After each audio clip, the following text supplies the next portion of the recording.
ವಿಶಾಲಿ ಅಂತ ಆಗಿದೆ. ನೀವೆಲ್ಲ ಮಂತ್ರಾಲಯಕ್ಕೆ ಹೋಗಿ ಬಂದ್ರ ಎಲ್ಲಾರು? ಮಂತ್ರಾಲಯದ ಹಳೆ ಹೆಸರು ಮಾಂಚಾಲಯ, ಇವಾಗಿನ ಹೆಸರು ಬಂದು ಮಂತ್ರಾಲಯ ಅಂತ ಆಗಿದೆ. ನೀವೆಲ್ಲ ಪೂಜ್ಯಾಯ ರಾಘವೇಂದ್ರಾಯ ಸತ್ಯ ಧರ್ಮರತಾಯ ಚ ಭಜತಾಂ ಕಲ್ಪವೃಕ್ಷಾಯ ನಮತಾಂ ಕಾಮಧೇನವ ಮಂತ್ರ ಕೇಳಿದಿಲ್ವಾ? ಆ ಮಂತ್ರ ಬರೆದಿದ್ದು ಮಹಾನುಭಾವರೇ ಅಪರ್ಣಾಚಾರ್ ಅವರು ಹುಟ್ಟಿದಂತಹ ಊರು.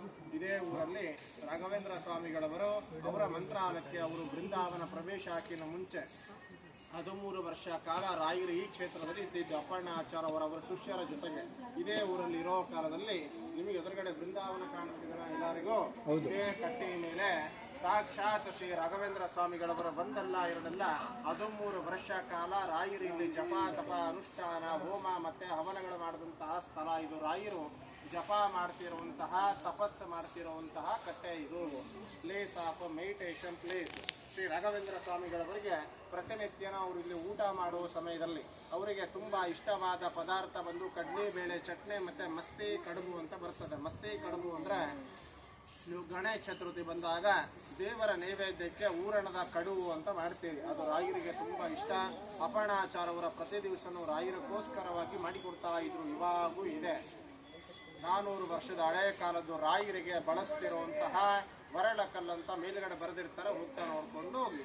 ರಾಘವೇಂದ್ರ ಸ್ವಾಮಿಗಳವರು ಇಲ್ಲಿಂದ ಅವರ ಶಿಷ್ಯರಿಗೆ ಅಪರ್ಣಾಚಾರ್ಯಗೆ ಗೊತ್ತಾಗ್ಲಾರ್ದ ಅವರ ಮಂತ್ರಾಲಯಕ್ಕೆ ಅವರು ಬೃಂದಾವನ ಪ್ರವೇಶ ಆಗ್ಲಿಕ್ಕಂತ ಹೋಗ್ಬಿಡ್ತಾರೆ.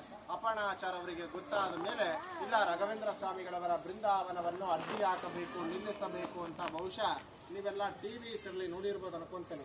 ಅವರಿಗೆ ಬಿಚ್ಚಾರಿ ಇಂಥ ಮಂತ್ರಾಲಯಕ್ಕೆ ಹೋಗುವ ಸಂದರ್ಭದಲ್ಲಿ ಅವರಿಗೆ ತುಂಗಾಭದ್ರಾ ನದಿ ಅಡ್ಡಿ ಬಂದಾಗ ಅವರು ರಾಯರನ್ನ ಪ್ರಾರ್ಥನೆ ಮಾಡಿಕೊಂಡು ಇಂಥ ಮಡಿ ವಸ್ತ್ರವನ್ನು ನದಿಯಲ್ಲಿ ಹಾಕಿ ರಾಯರ ಹೆಸರ ಮೇಲೆ ಮಂತ್ರ ಮಾಡಿಬಿಡ್ತಾರೆ. ಅದೇ ಮಂತ್ರನೇ ಈ ಪೂಜ್ಯಾಯ ರಾಘವೇಂದ್ರಾಯ ಸತ್ಯ ಧರ್ಮರತಾಯ ಚ ಶ್ರೀಪೂರ್ಣ ಬೋಧ ಗುರುತೀರ್ಥ ಭಯೋದ್ದಿಪಾರ ಅಂತ ರಾಯರ ಹೆಸರ ಮೇಲೆ ಮಂತ್ರ ಹೇಳಿ ಕಣ್ಣೀರು ಹಾಕೊಂಡು ಅವರು ಪ್ರಾರ್ಥನೆ ಮಾಡಿಕೊಂಡು ನದಿಯಲ್ಲಿ ಕಾಲಿಟ್ಟರೆ ಸಾಕು, ಇದೇ ಭಯಂಕರ ಹರಿಯೋ ನದಿನೇ ಅವರಿಗೆ ಮಂತ್ರಾಲಯ ತನಕ ದಾರಿ ಕೊಟ್ಟು ಬಿಡ್ತದೆ. ಆ ನದಿ ಇದೇ ತುಂಗಾಭದ್ರಾ ನದಿ. ಇಲ್ಲಿಂದ ಅವರಿಗೆ ಮಂತ್ರಾಲಯ ತನಕ ಇದೇ ನದಿ ಅವರಿಗೆ ದಾರಿ ಕೊಟ್ಟು ಕರ್ಕೊಂಡು ಹೋಗಿದ್ದು. ಆದರೂ ಕೂಡ ಇಲ್ಲಿಂದ ಅವರು ಮಂತ್ರಾಲಯಕ್ಕೆ ಹೋಗಷ್ಟಿಗೆ ಅಷ್ಟೊತ್ತಿಗೆ ಶ್ರೀ ರಾಘವೇಂದ್ರ ಸ್ವಾಮಿಗಳವರ ಬೃಂದಾವನ ಸಂಪೂರ್ಣವಾಗಿ ಕಂಪ್ಲೀಟ್ ಆಗಿ ಮುಗಿದೋಗ್ಬಿಟ್ಟಿರ್ತದೆ. ಆ ಬೃಂದಾವನ ನೋಡಿದ ತಕ್ಷಣ ಅವರ ಅಪರ್ಣಾಚಾರ್ಯಗೆ ತಡ್ಕೊಳ್ಳಾರ್ದ ಜೋರು ಹಣಕೊಂತ ಕಿರ್ಚ್ಕೊಂತ ರಾಯರ ಬೃಂದಾವನ ಮುಂದುಗಡೆ ಮಂತ್ರಾಲಯದಲ್ಲಿ ಅವರ ಮೂರ್ಛದಿಂದ ಅವರಿಗೆ ತಡ್ಕೊಳ್ಳಾರ್ದ ಕೆಳಗಡೆ ಮೂರ್ಛದಿಂದ ತಲೆ ತೆರಿಗೆ ಬಿದ್ದು ಬಿಡ್ತಾರೆ. ಅವರ ಬಿದ್ದ ತಕ್ಷಣ ಬೃಂದಾವನ ಒಳಗಿಂತಾರೆ ಒಂದು ಧ್ವನಿ ಬರ್ತದೆ, ಸಾಕ್ಷಿ ಅಯಾಸ್ತೋತ್ರೈಹಿ ಅಂತ ಹೇಳಿ. ಬೃಂದಾವನ ಒಳಗಿಂದನೇ ರಾಘವೇಂದ್ರ ಸ್ವಾಮಿಗಳವರು ಹೇಳ್ತಾರೆ, ಅಪರ್ಣಾಚಾರ್ ಅವರೇ, ತಾವು ಈ ವಯಸ್ಸಲ್ಲಿ ನನ್ನಕ್ಕೋಸ್ಕರವಾಗಿ ನೀನು ಮಂತ್ರಾಲಯ ತನಕ ಬರಬೇಡ. ನಾನು ನಿನ್ನ ಒಟ್ಟಿಗೆ ಬಿಚ್ಚಾಲಿಯಲ್ಲಿ ಇರಬೇಕಾದ್ರೆ ಅರ್ಲಿ ಮರದ ಕೆಳಗಡೆ ನಾನು ಜಪ ಮಾಡ್ತಿರುವಂತಹ ಕಟ್ಟೆ ಇದೆ. ಆ ಕಟ್ಟೆ ಮಧ್ಯದಲ್ಲಿ ನೀನೊಂದು ಏಕಶಿಲಾ ಬೃಂದಾವನ, ಏಕಶಿಲಾ ಅಂದ್ರೆ ಒಂದೇ ಶಿಲೆಯಲ್ಲಿ ನೀನು ಬೃಂದಾವನ ಕಟ್ಟು ಸ್ಥಾಪನೆ ಮಾಡು, ನೀನು ಬರಬೇಡ, ನಾನೇ ಬಂದು ನಿನಗೆ ಅಲ್ಲೇ ದರ್ಶನ ಕೊಡ್ತೀನಿ ಅಂತ ರಾಘವೇಂದ್ರ ಸ್ವಾಮಿಗಳವರು ಹೇಳಿದಾಗ ಅವರು ಅದೇ ದುಃಖದಲ್ಲಿ ಬಂದು ರಾಘವೇಂದ್ರ ಸ್ವಾಮಿಗಳವರ ಜಪ ಮಾಡ್ತಿರುವಂತಹ ಕಟ್ಟೆ ಮೇಲೆ ಸ್ತರದಲ್ಲಿ ಒಂದೇ ಶಿಲೆಯಲ್ಲಿ ಒಂದೇ ಕಲ್ಲಲ್ಲಿ ಬೃಂದಾವನ ಕಟ್ಟಿದ್ರು, ಸ್ಥಾಪನೆ ಮಾಡಿದ್ರು. ರಾಘವೇಂದ್ರ ಸ್ವಾಮಿಗಳವರು ಅಪರ್ಣಾಚಾರ್ ಅವರಿಗೆ ಇಲ್ಲಿ ಜ್ಯೋತಿ ರೂಪದಿಂದ ಇಲ್ಲಿ ದರ್ಶನ ಕೊಟ್ಟಿರುವಂತಹ ಬೃಂದಾವನ, ಏಕಶಿಲಾ ಬೃಂದಾವನ ಅಂದ್ರೆ ಒಂದೇ ಶಿಲೆ ಸ್ಥಾಪನೆ ಮಾಡಿದ್ದು. ನೀವು ಬಂದಿದಂತಹ ಕ್ಷೇತ್ರ, ಈ ಸ್ಥಳ ಮಾಮೂಲಿ ಕ್ಷೇತ್ರ ಅಲ್ಲ, ತುಂಬಾ ಜಾಗೃತವಾದ ಕ್ಷೇತ್ರ. ಇವಾಗೂ ಸಹ ಬೆಳಗ್ಗೆ ಮುಂಜಾನೆ 4 ಮತ್ತೆ 4:15 ಸುಮಾರು ರಾಘವೇಂದ್ರ ಸ್ವಾಮಿಗಳವರು ಮತ್ತೆ ಅಪರ್ಣಾಚಾರ್ ಅವರ ಬಂದು ಇವಾಗೂ ಅವರು ಸ್ನಾನ ಮಾಡಿ ಹೋಗ್ತಿರುವಂತಹ ಪ್ರತೀತಿ ಇದೆ. ಕೆಲವೊಮ್ಮೆ ಅವರ ಕಾಲಜಿಗಳು ಬಿದ್ದಿರ್ತವೆ. ಇವಾಗ ಇರೋರು ಬಂದು ಅಪರ್ಣಾಚಾರ್ ಅವರ 6th ಜನರೇಷನ್ ಅಂತ ಕರೀತಾರೆ. ಇವಾಗೂ ಇದ್ದಾರೆ. ಈ ಮಠನ ನೋಡ್ಕೊಂಬೋದಿಲ್ಲ ಅವರೇ. ಅವರಿಲ್ಲಿ ವಿಶೇಷವಾಗಿ ಪ್ರತಿನಿತ್ಯನೂ ನಾವಿಲ್ಲಿ ರಾಯರಿಗೆ ಫಲ ಪಂಚಾಮೃತ ಅಭಿಷೇಕ, ಮಧು ಅಂದ್ರೆ ಜೇನುತುಪ್ಪ ಅಭಿಷೇಕ, ಅಷ್ಟೋತ್ತರ ಸದಸೇವ, ಇಲ್ಲಿ 1,000 ಅಂತ ಹಿಡಿದು 5,000 7,000 ಜನಕ್ಕೂ ಮೇಲೆ ಪ್ರತಿನಿತ್ಯ ನಾವಿಲ್ಲಿ ಫ್ರೀಯಾಗಿ ಅನ್ನದಾನ ಸೇವೆ ಅಂದ್ರೆ ದಾಸೋಹ ಸೇವೆ ಅಂತ ಮಾಡಿಸ್ತಾ ಇದ್ದೇವೆ. ಇಲ್ಲಿ ಏನು ವಿಶೇಷ ವೈಶಿಷ್ಟ್ಯ ಏನು ಅಂದ್ರೆ ನಾನು ಹೇಳೋದಲ್ಲ, ನೀವೇ ಚೆನ್ನಾಗಿ ಗಮನಿಸಿ ನೋಡಿ. ನೀವೆಲ್ಲಿ ನೋಡಿದ್ರು ನಾಗಪ್ಪ ಶಿಲೆಗಳ ಜಗ್ಗಿ ಕಾಣಿಸುತ್ತಾ, ಇದೆಲ್ಲ ನಾಗಲೋಕ ಅಂತ ಕರೆಯೋದು.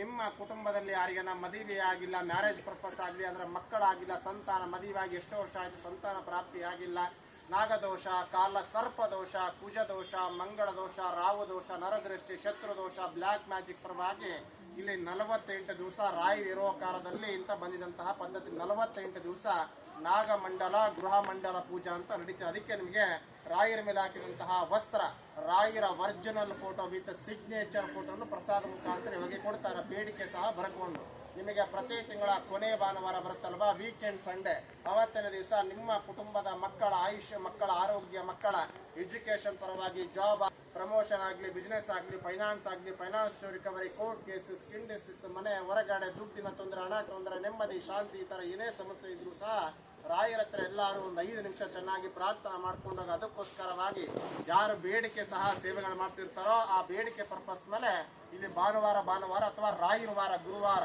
ಇಲ್ಲಿ ಹೋಮಗಳಾಗುತ್ತೆ. ಸುದರ್ಶನ ಹೋಮ, ನವಗ್ರಹ ಹೋಮ, ಧನವಂತರಿ ಹೋಮ, ಮೃತ್ಯುಂಜಯ ಅಷ್ಟಾಕ್ಷರ ಹೋಮಗಳಾಗುತ್ತೆ. ನಿಮಗೆ ಲಾಸ್ಟ್ ಒಂದು ಹೇಳ್ತೀನಿ, ನಾವು ರಾಯರ ಕ್ಷೇತ್ರದಲ್ಲಿ ಬಂದಾಗ ನಮ್ಮ ಕುಟುಂಬದ, ನಮ್ಮ ಮಕ್ಕಳ ಹೆಸರ ಮೇಲೆ ಗುರುರಾಯರ ಸೇವೆಗಳ ಮಾಡಿಸ್ಬೇಕು ಅಥವಾ ಅನ್ನದಾನ ಸೇವಾ ಮಾಡಿಸ್ಬೇಕು ಅಂತ ನಿಮ್ಮ ಮನಸ್ಸಿಗಿತ್ತು ಅಂದ್ರೆ ಇಲ್ಲಿ ಒಂದು ದಿವಸ ಪಂಚಾಮೃತ ಅಭಿಷೇಕ 108 ರೂಪಾಯಿಯಿಂದ ಶುರುವಾಗಿ ಸೇವೆಗಳು ಲೈಫ್ ಟೈಮ್ ಅನ್ನದಾನ ಪರ್ಮನೆಂಟ್, ಅಂದ್ರೆ ಇದು ಪರ್ಸನಲ್ ಇತ್ತು ಅಂದ್ರೆ ಕುಟುಂಬದ ದೊಡ್ಡವರ ಹೆಸರು ಮಾಡ್ತಾರೆ. ಪರ್ಮನೆಂಟ್ ಸೇವೆ 10,008 ತನಕ ಸೇವೆಗಳು ನಡೀತವೆ. ಯಾರು ಕೊಳ್ಳೇಬೇಕು, ಮಾಡಿಸ್ಲೇಬೇಕು ಅಂತ ಯಾರಿಗೇನಿಲ್ಲ. ದೇವಸ್ಥಾನಕ್ಕೆ ಬಂದವರು ಪ್ರತಿ ಒಬ್ಬರು ರಾಯರ ಪ್ರಸಾದ ಕೊಡ್ತಾರೆ. ಮಂತ್ರಾಕ್ಷಿ ತಗೊಳ್ಳಿ, ಎಲ್ಲ ತಲೆ ಮೇಲೆ ಹಾಕೋಬೇಕು, ಯಾರು ಹಾಗೆ ಹೋಗಬಾರ್ದು. ಇಲ್ಲಿ ನೀವು ಗುರುರಾಯರ ಸೇವೆಗಳು ಮಾಡಿಸ್ಬೇಕು ಅಂದ್ರೆ ಮೊದಲೇ ಆಗಿ 108 ರೂಪಾಯಿ ಕೊಟ್ರೆ ನಿಮ್ಮ ಕುಟುಂಬದ ಹೆಸರ ಮೇಲೆ ಒಂದು ದಿವಸ ರಾಯರಿಗೆ ಪಂಚಾಮೃತ ಅಭಿಷೇಕ, ಕ್ಷೀರ ಅಂದ್ರೆ ಹಾಲಿನ ಅಭಿಷೇಕ ಆಗುತ್ತೆ. 108 ಕೊಡ್ಬೋದು. ಎಲ್ಲಾರು ನಿಮ್ಮ ಕುಟುಂಬದ ಮಕ್ಕಳ ಹೆಸರ ಮೇಲೆ ರಾಯರ ಸೇವೆಗೆ ಹೋಗುತ್ತೆ, ಅಲ್ಲಿ ರಸೀದಿ ಕೊಡ್ತಾರೆ.